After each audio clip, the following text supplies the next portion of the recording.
আলাইকুম ভিউয়ার্স, আমি ঋতু আবারও চলে আসলাম পিৎজার রেসিপি নিয়ে। খুব সহজভাবে দেখালাম। তো ফার্স্টে আমি ময়দা নিয়ে নিয়েছি, এবার দিয়ে দেব 2 টেবিল চামচ ইস্ট, 2 টেবিল চামচ চিনি, 1 টেবিল চামচ তেল। তো ভালোভাবে ময়ান করে নেব, একটু লবণ দিয়ে দিলাম। তো এবার আমি হালকা কুসুম গরম পানি দিয়ে একটা ডো বানিয়ে নেব। তো ডোটা এরকম হবে কনডেন্সড। তো তারপরে আমি একটু তেল ব্রাশ করে 1 ঘন্টার জন্য রেস্টে রেখে দেবো একটা র্যাপিং পেপার দিয়ে, ভালোভাবে চারিদিকে আটকে।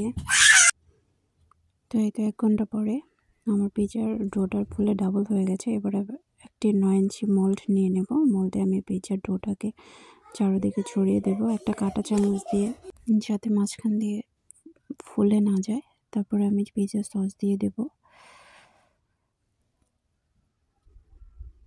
স্ক্রিনে দেখা অনুযায়ী আপনারা এইভাবে করবেন। আপনারা চাইলে আরও অনেক কিছু অ্যাড করতে পারেন। তো আমি হাতের কাছে থাকা উপকরণ দিয়ে করলাম। তো ফার্স্টে আমি চিজ দিয়ে দিয়েছি, তারপরে চিকেন দিয়ে দেব, তারপরে দিয়ে দেব রিং করে কাটা পেঁয়াজ, তারপরে দিয়ে দেব টমেটো, দিয়ে দেব মাশরুম,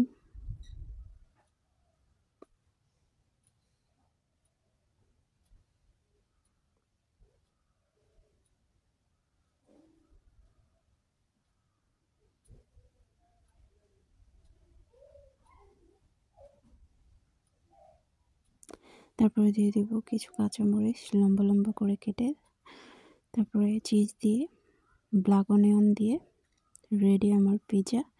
এবার আমি ওভেনে বেক করব 160 ডিগ্রি সেলসিয়াসে 10 মিনিট বেক করব।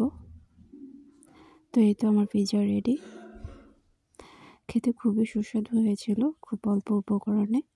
ভালো লাগলে লাইক কমেন্ট শেয়ার করবেন। আল্লাহ হাফেজ।